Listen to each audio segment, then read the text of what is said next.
Hello and welcome to the Neon Chronicles. In today's video, I'm really excited to be doing a 6-day review of Wuthering Waves. The game came out about a week ago now, and I've been playing every second that I can. I've compiled quite a bit of footage to walk through, so I'm going to include timestamps that you can jump around if you would like, especially because we're going to start with about 3 minutes of performance. We're going to test through computers, using controllers, using keyboards, using just your fingers for mobile devices, and I want to just talk about performance, get that elephant out of the room before we jump into the other stuff like story, characters, combat, movement mechanics, open world exploration, all that good stuff. So join us if you've been playing Wuthering Waves. A bit of a spoiler alert, I guess, in terms of if you're a player that likes to discover things on your own and you haven't gotten the chance to play too much so far, maybe hold off for now and come back later.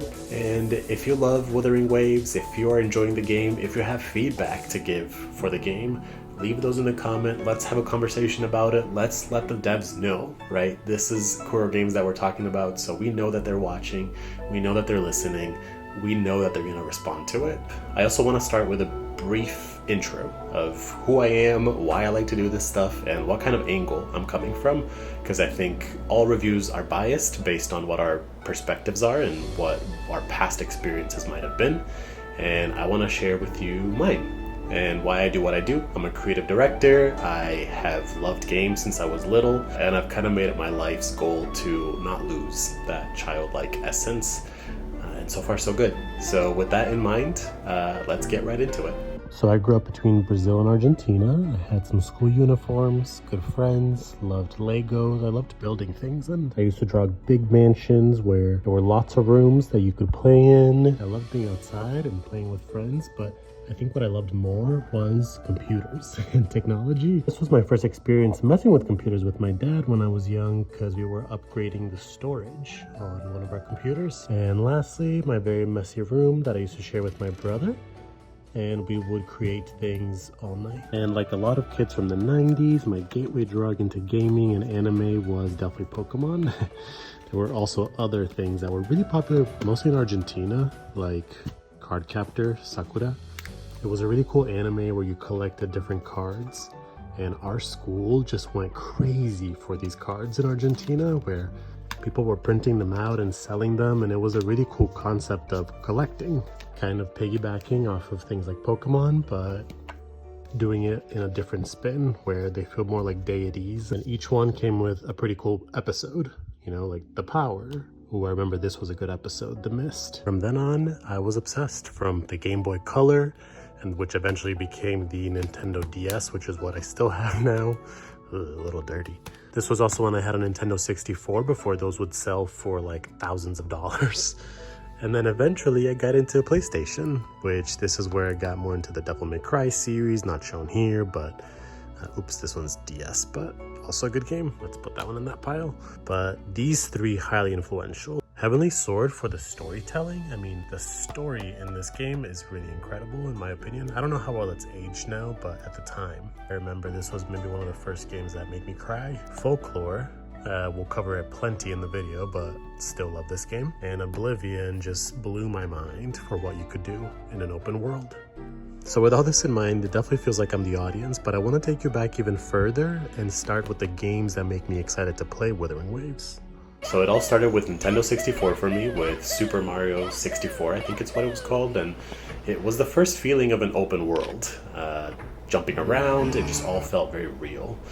Also, Polly Pockets. I loved Polly Pockets and the ability to change outfits, which then evolved into games like Folklore, and how you could have different outfits and skins for your character, and it was very fantastical. Kind of like Prince of Persia. You can see those influences still to this day.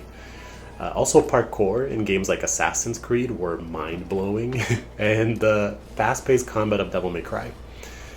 So my game experience has been pretty varied. I love games. I definitely understand their limitations, and that's why I'm excited to play Wuthering Waves. I think I can approach the glitches, the bugs, the bad performance with a bit of grace, because I've had quite a bit of experience dealing with this type of stuff in other games. The first experience that I had was testing it out on my iPad, and right away I loved this intro screen. I also love the main characters. I feel like these two actually make me want to play as the main character, which I could not say for other games of the similar genre. So let's talk about performance and optimization. This is where, jumping into the iPad, I saw that there was no controller support for the iPad, and I was pretty bummed, but I went for my PC instead. Test it out on my PC, see if my PC will run it. It's not really built for gaming performance, but maybe it'll surprise me. Who knows? I will post some footage if I can get it to work. If this is what it's gonna take for me to try to play with a controller, I will do it. Just try to sign in and hope for the best. Now it's taking a while.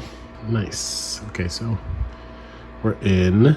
Can I even? Oh boy.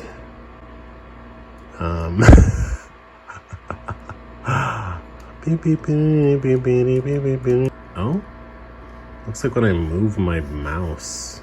Okay, so I'm figuring out that it might be the resolution of my screen. So now I'm playing with the controller. This is a PS5 controller. It is connected via the USB. So that's the only way that I've really been able to get this to work. If anybody is wondering, that's how you do it. You gotta connect it directly. So now I'm gonna try to see what can I do about these settings. Resolution, I'm gonna go back down to 1920. Oh, let's try this. I don't know if you can hear the click. It's like a whole second delay almost. So after doing quite a bit of testing, I found that a couple of settings helped me run on a Surface Studio, which is right behind me, the best. These settings here that you can tweak, you can play with on your own device so that you can figure out the most smooth performance. It's going to require a lot of testing, sometimes a little bit of rebooting, sometimes it can be frustrating if the menu is moving slow, so definitely suggest that you play with these things, turn off anything that you're not noticing any differences, and even if you don't know what it is, you might want to look it up. But anything that you can turn off will obviously help with the smoothness of your performance. I found that, surprisingly, 60 frames per second on my device was working better than if it was 30 frames per second. Because I think it can render it, it was just struggling with resolution and the size of the screen. This was me testing it with a keyboard, which honestly I really enjoyed. I thought it was a smooth experience. I saw a lot of people complaining that doing it with a keyboard would be clunky, but I didn't really think so. Then I also went back to the tablet and tried to test out on more mobile devices, and it was cool to see here the differences in volumetric fog, and if you turn that off, you can see when you spin around how the texture just changes with you. Also the rendering with the pop-in. On mobile, that's where it started to get a little bit more rough if I was moving, especially if I was using my data, especially if I was on the train, which I do like to play on the train. But that's the beauty of these games, right? And why we have to be a little bit graceful. The devs have been working hard with updates, and they've also given us tons of rewards because of the hiccups with the launch. These rewards, obviously, you can accumulate through just playing the game by doing the different things in the open world, by unlocking the different tutorials, by claiming rewards every day that you log in. With the mail, they've sent tons of different bonuses. They've sent like 20 plus different wishes that you can use. I think 20 of the special and like 10 plus of the regular ones. So you will definitely be off to a very good start. And then they give a selector where you can just full-blown choose whichever character you want to start the game. I decided to invest, so I got the daily pass, and I also got these other offers, which if you get them, you get double the rewards, which for me was great because I did want to go for both of these characters. I was really excited about both of them, and that's how I got them. In the way of getting them, I also got a couple of other 4 stars, which I was really excited about. And then there were tons of others that were given for free with the voucher and with the different rewards.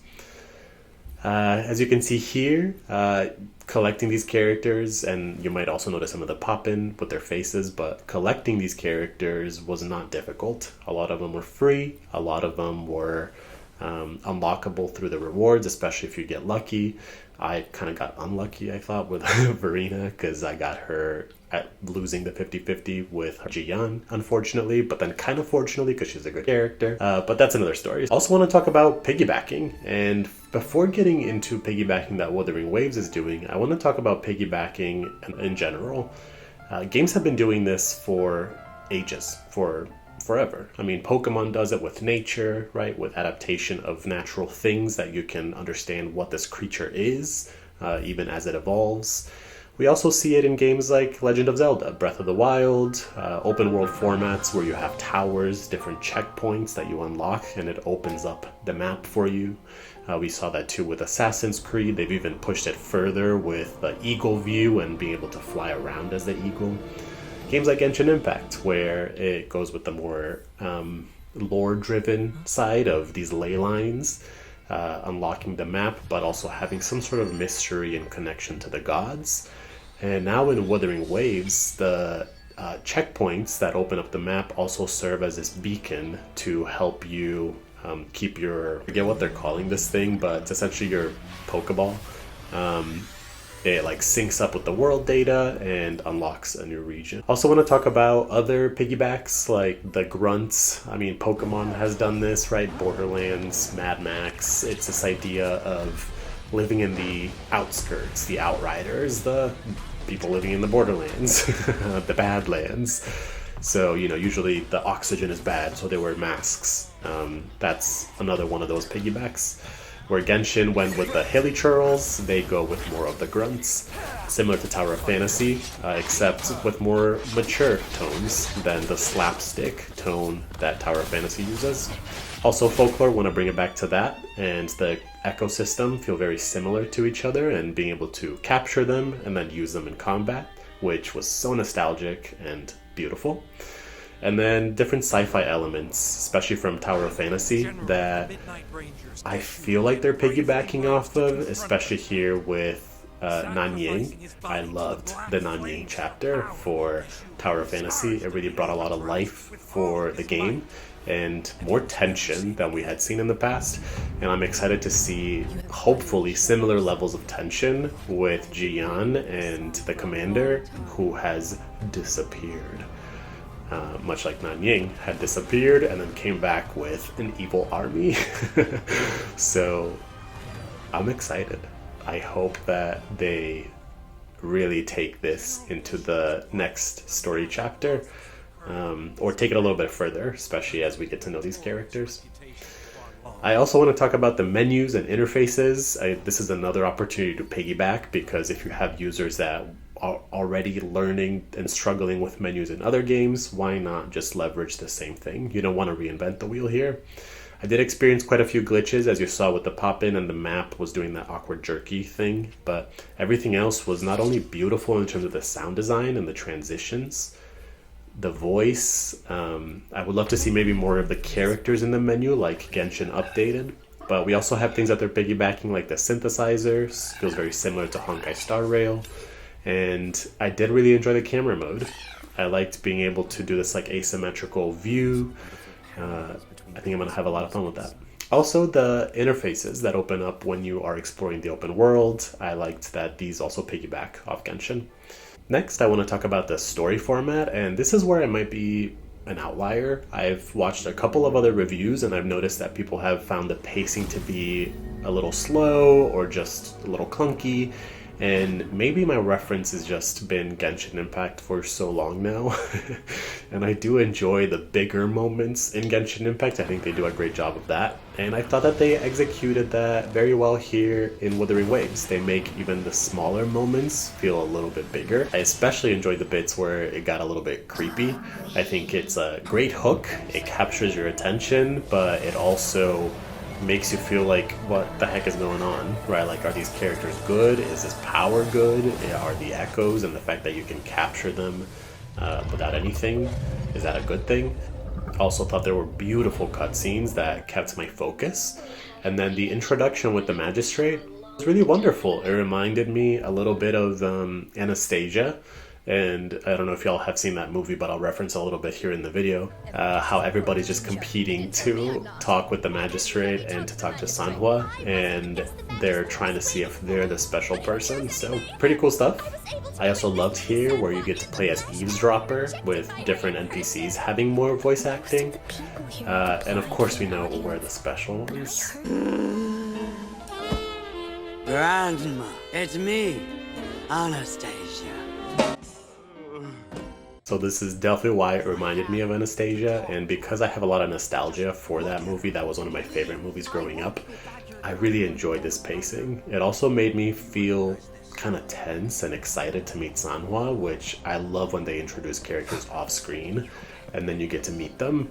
It's such a good way to build the intrigue and curiosity for their personality, for, you know, how they're gonna be when you meet them. And not only was this entire place beautiful, the immersion with the very atmospheric sound design and the slow burn pacing really kept me on my toes. I was very excited about the intro. I didn't think it was too slow. Also, the glares, the glimmers, the lighting, the shine, just so beautiful. I think that's the stuff that as a visual designer, I am just drawn to. I think that also is something to appreciate when you're playing these games, not just the combat. So that's maybe one of my biases. And then we get to meet her, which she did not disappoint. I loved that it goes straight into just like the gaze. The voice acting was spot on, and I liked that, again, they're introducing more intrigue. They're giving you more little threads to keep chasing before you meet another big character. And then really enjoyed the tokens. The fact that you get different clues and you have to collaborate with the different characters that you've met to uncover what these things might mean. I liked that there were different angles that you could explore with the different tokens and how they kind of just took you on a journey so that you could meet each one of the main cast of characters while still having the overall story be tied together by the mystery and the waiting of the magistrate. I especially loved here the chemistry between Mortefi and, which by the way I'll have to adjust from Mortify to Mortefi, and Baija. I loved their dynamic. I loved their voice acting as well, and I definitely thought that they added a lot to just the feeling of synergy and chemistry between characters as you get to learn more about these tokens. So great job for the voice acting there. I then want to focus in on the cast of characters, and I'm not going to focus on every single one, but I want to maybe touch on some of the highlights and the ones that underwhelmed. Highlights for me was Baija. I thought the introduction for her was, again, mysterious, intriguing. Loved her creature, reminds me of Gudra from Pokemon, and again, the voice acting is just wonderful. I liked her personality too, and it kind of reminded me a little bit of Sanhua, but Sanhua's a bit colder and sharper. I also loved the blessing and the curse of her eyes and her gaze, and how she can see right through people's frequencies, and the fact that they're weaving in the idea of frequency, resonation, discord, all of that into the lore. The world building was really great, and this moment felt pretty poignant too, where she's like, don't want to talk about it. But I now want to talk about Yang Yang, and this is nothing against the voice actress. I think it's more about the art direction. Let's go over some of her voice acting bits first, and then I'm going to comment on why I think they're not giving her good content to work with. You all right? Do you feel any discomfort? Over? Are you feeling all right? Any discomfort? Could it be the side effect of fighting that tacit discord? It seems a new tacit field is taking shape. So as you can see, the dialogue they're giving her is quite boring. It's exposition, it's like checking in on you. She's like this, she reminds me of Katara, but bland, like very bland Katara. Very soothing, relaxed, sleepy Katara. And I want them to just make her Katara, I guess. Just a little bit more confident, a little bit more excited, without having to lose that matronly energy, that, you know, partner and helper energy, but just give her a little bit more oomph. And again, voice acting is really hard. You can read a million lines over and over and over again and find little tiny nuances to change them that can convey a different personality. And I'm all open for testing the waters first and then adjusting as you go. And that's what I think they should do with Yang Yang. And probably, let's be honest, what they will do with Yang Yang. I want to play quickly an example from Skyrim, which was a really funny little bug in the game and maybe highlights the challenge here with voice acting. All on the same night. Wait a minute, let me do that one again. All on the same night. So as you can see, they forgot to clip out the wait a minute. But just the little changes of inflection. It can change, does the character feel desperate? Do they feel worried? Do they just not care? Our brains are really good at picking up those little cues just because we hear voices so much. I hear voices. So I hope that they get to continue testing the waters and figuring out what truly is the essence of Yang Yang, because I think she's got to be more than just this like, Rover, are you alright? Are you feeling any discomfort? It's just too slow. And let me play you this bit, which I hope is the direction that they do take Yang Yang in. And it's gonna feel nuanced again, but it's just got a little bit more oomph, which to me means this voice actress is the right choice. It just means that they have to shift in the art direction and improve the dialogue that they're giving her. Let me play you the bit that really stood out for me. Tricia might be in danger. Rover, please. So did you see how it was a little bit more urgent? I think there's some voice lines where she talks about the tacit fields and she's like, a new tacit field is forming, where it's like, no, I feel like that'd be concerning, right? So I want the energy to always match what's being delivered as opposed to it feeling like words strung together without understanding what the purpose of the delivery of the words are. The next one I want to talk about is Chixia, which in contrast to Yang Yang has a pretty strong personality. I think I enjoyed the charm and I liked her energy for sure, but I think they need to move into a space that feels a little bit more mature. It makes me think of Nico from Devil May Cry. It's okay to cry if you want. I'm not crying. Devils cry. I'm not gonna Kittens cry. cry. Will you Meow. shut up? Will you Puppies stop cry. it? Look at you. You're Why don't you nobody's cry on crying, my all right? shoulder? Stop Come saying on, cry on cry. my shoulder. I know you You wanna. say cry again. Devil may cry. You said it. So as you can see, they have a lot of chemistry, right? And the characters are poking fun of each other.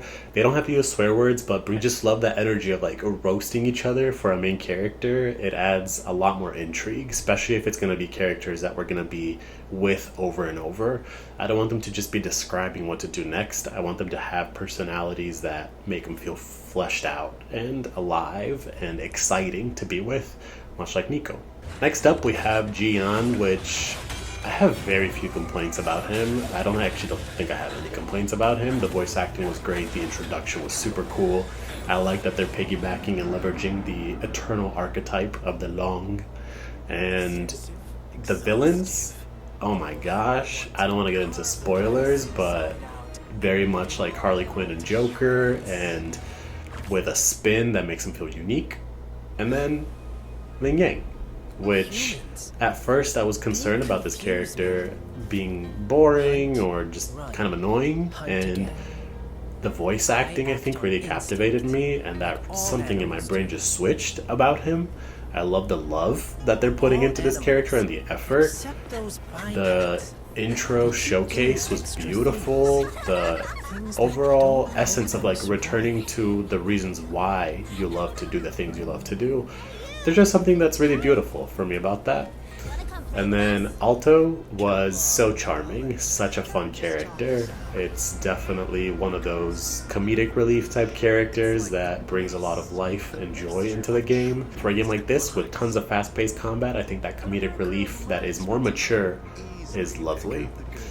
And then we have some characters that feel a little bit mysterious, where you don't really know what their alliance might be, and I'm excited to see where they take them.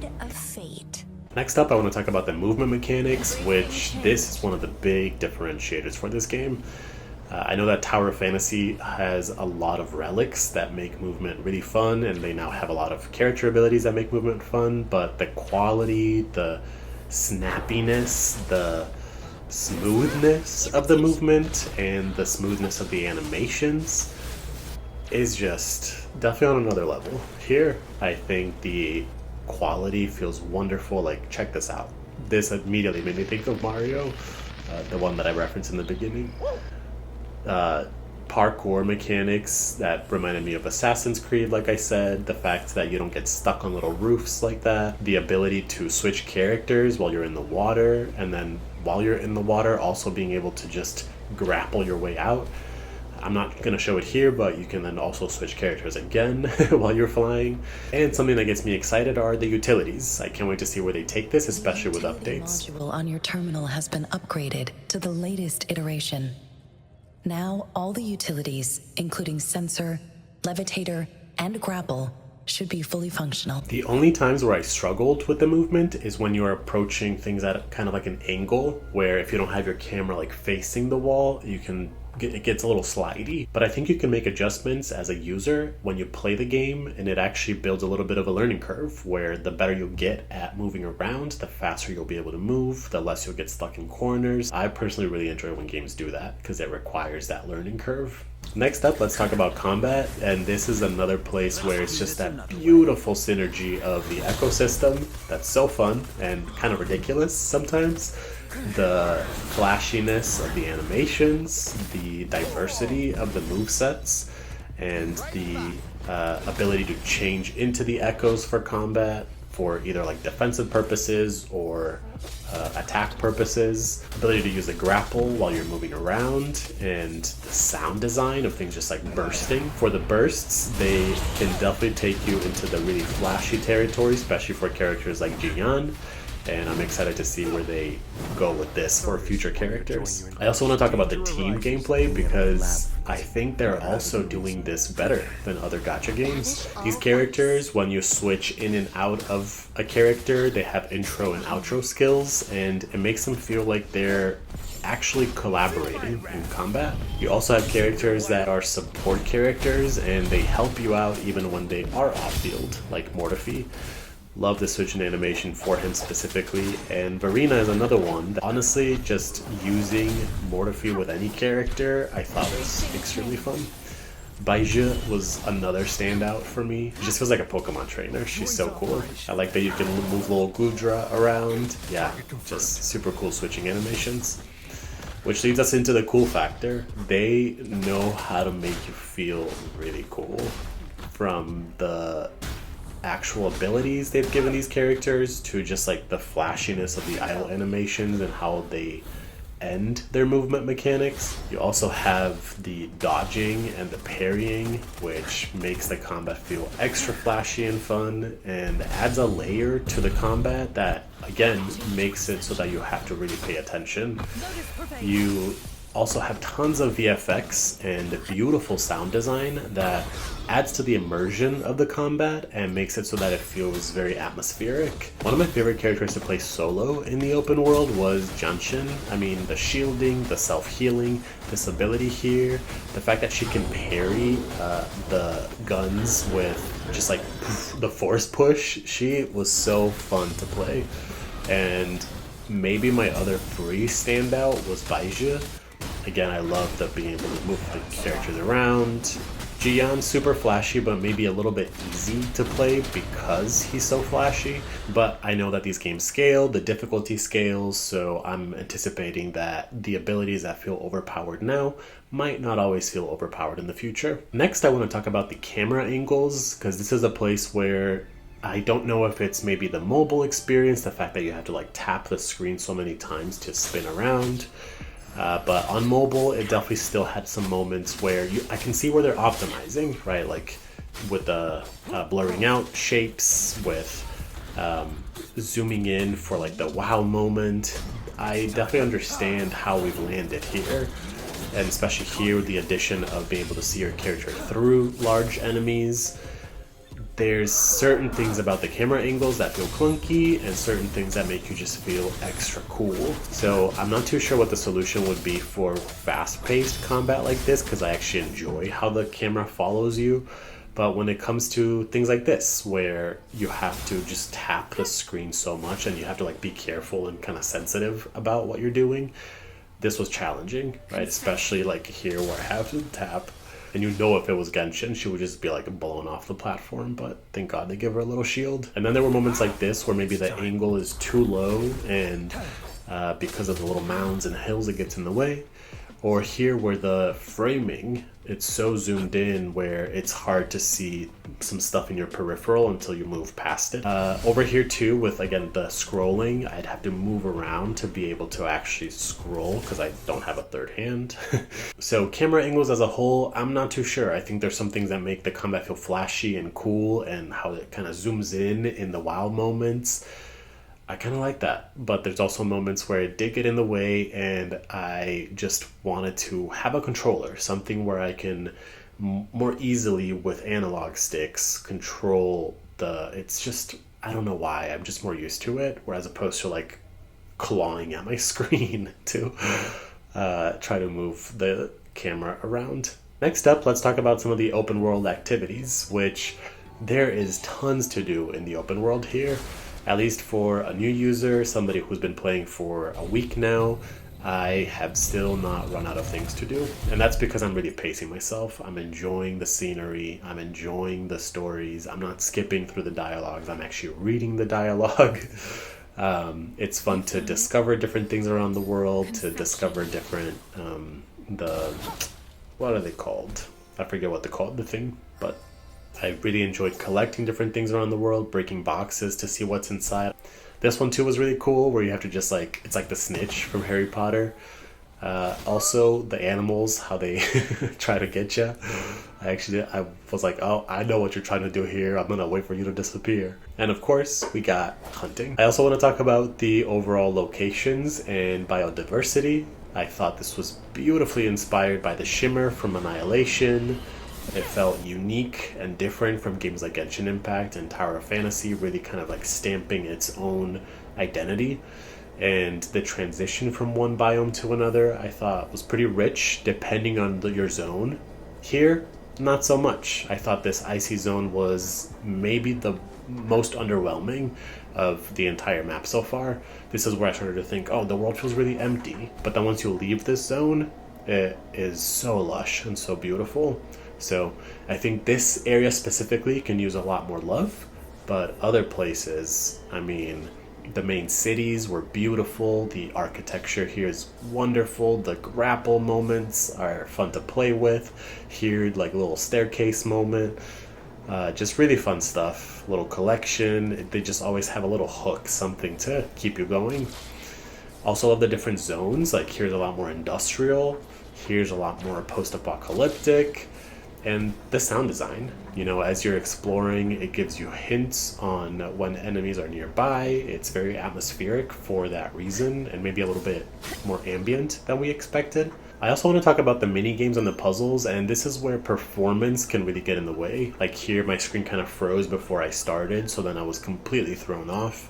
It was also my first experience, but with practice, with a little bit of, you know, allowing your device to load, it becomes a lot easier. There were also some fun mini games like this one, which was new. Just I haven't seen this done in other games so far.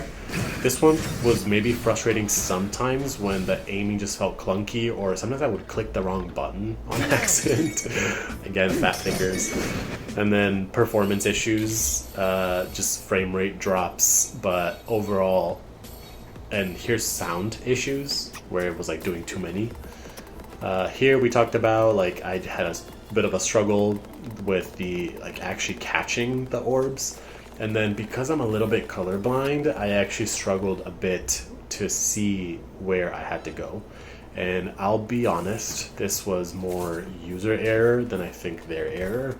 But when it comes to accessibility in game design, it's something that I'm passionate about. And I think, to me, it hints to the fact that there could be some accessibility improvements to this. Especially because the dialogue says at the top of the hill and you have to go past the top of the hill, but whatever. They do a good job of instructing you on what to do, but puzzles like this, for example, I just wasn't hooked. This is not the type of gameplay that I necessarily enjoy, so I tend to just move on. So we've talked a little bit about music so far, but now I want to dive deeper into it. This intro theme was so captivating. I was like, ooh, I can't wait to dive into the game. I'm excited for more of this. Very somber, very mellow but heartfelt. And then we move into the percussions as they introduce the worlds, which feels entrancing, and things that just make it feel post-apocalyptic. And I don't know why it draws you in and like gives you some chills. And when you mix it with the voice acting here and the message and the like aspirational tone, there is something that feels uniquely Wuthering Waves, and I'm really excited about this somber and ethereal and post-apocalyptic soundscape. However, they do also have to solve for a pretty unique challenge of open world exploration, which is how do you create these really captivating immersive tracks that then have to transition between regions as you moved from one zone to the next, and also between modes as you go from exploring to combat. So I think that was something that I felt wasn't fully there yet. Some of the tracks feel a little bit too ambient and perhaps forgettable, while others felt just right, where I was exploring and it felt like it matched the tone of the region and the intent was there. While others, like this one here, I felt were overplayed and started to pull me out. It felt like Viva Piñata. While it's a beautiful night theme, it didn't necessarily feel in line with the rest. Also, sound design here for cooking reminded me of Legend of Zelda Breath of the Wild, and it just has something that's more jovial and, again, slapstick here too, with the enemies and the sound design of how they hit the ground. It like has unrealistic aspects to it that take away from the immersion. It feels really appropriate for childlike games like this, but I think for Wuthering Waves, I want them to fully take me into that maturity. And I've heard a lot of criticism comparing it to PGR, Punishing Gray Raven, one of the other Kuro games. And the thing with Punishing Gray Raven is they get to climax the music because the boss fights are single stages. Whereas here, like I was saying before, you transition from exploring to combat. So the change of tone can sometimes feel a little bit drastic. The contrast can feel a little bit harsh as you shift from one zone to the next, but it's something that is a challenge of open world games and not something that I think Kuro Games is doing bad. And that leads me into immersion, because sound design is so tied in with immersion. I had so many moments where I did feel deeply immersed, from the birds chirping, the footsteps, how they change, whether it's water or grass or gravel or concrete, and lighting moments, the lens flare here combined with the idle animations that make you feel like you can enjoy these characters even if you're just sitting around, and the fact that there's NPCs fighting the world itself also helps with that immersion. There were also some story moments where the NPCs have more ambient dialogue, and I want a whole lot more of that. There are these areas that feel very sparse because you don't have that chatter in the background, especially in areas like this where, I mean, I can just use my imagination. I was like, General! Rangers, follow my lead. That's not to say that these characters don't have good stuff to share. If you interact with them, if you read the dialogue, it's well written. There's also moments like this where you're just exploring, and the lighting combined with the music, combined with the sound design, just makes the whole experience feel very immersive and very wonderful. And after doing this long climb to the top, this was a very rewarding payoff with the idle animation, lots of kitties, and good voice acting. And lastly, having day cycles, that helps a lot. All right, we are approaching the end here. Let's talk about some of the Easter eggs. And this is where I love what Kuro Games is doing with appealing to their audience. I think they know who their audience is, and it shows with the fact that you can just sit on a chair and you get some special rewards. The first experience of this for me was here on the first chair I found. I got the mask, and I was like, oh my gosh, they're doing direct references to Devil May Cry. I love this. And to me, this just shows how not only do they understand memes, community building, and modding community, people who are passionate about games and who make games be more than what they're intended to be, That, I think, is the perfect mark of a good game studio. And then, when I thought I had already found the chair, I found another chair, an even more special chair, because it has a sword. It's at the very top of the peak here. And fun things about this chair, not only does it heal you, it gives you the little trophy. But here, an example, I had Sanhua down, which you can't switch into her while she's down, but when you sit down, she then is revived and is at full health. So, special little chair and referential to memes and communities, which I think is awesome. Just shows how they're paying attention. Okay, so I think that's just about everything that I could think of. Now let's get into some of my wishlist items for the future, just to close out. Would love to see more echoes like they're doing for PGR. Different weapons and really pushing the boundaries of weapons and what they might mean. Would love to see more skins for these characters. Maybe some flight. I mean, this Vera skin, so good. Would love to also have more characters like Alyssa, where you have really unique movement mechanics and combat abilities, where she's like shooting her bow and arrow while also having her little helper on field. And honestly, I think I would love to see a more fleshed out cooking system, especially because this trailer and introduction with Janshin made the ingredients and collecting feel so fun, and like it built expectations for me of Breath of the Wild style cooking. And then to see that it was just a UI where you select things and press a button, and I don't know, maybe it's also the sound design because it made me think of Zelda. I just wanted more out of it. Also this part here where I thought I was gonna get to decorate a room or something, or have like a Sims mode. Would really love to see that for the future. I'm showing Tower of Fantasy there. Interactions with the characters that you unlock would be really cool, although I don't know if this would cannibalize on PGR. Maybe it's good to keep that separate. And it's something that works best with mobile, right? So if they're trying to expand on console, I can see why they wouldn't, but I have a lot of fun with this with PGR. Phew, so that was a lot. Thank you for sticking around. Thank you for watching and making it this far, if you did make it this far. I'm excited about the future of this game. I cannot wait to see where they take it. And I think that's all we have for today. But thank you again for joining, and we will see you next time.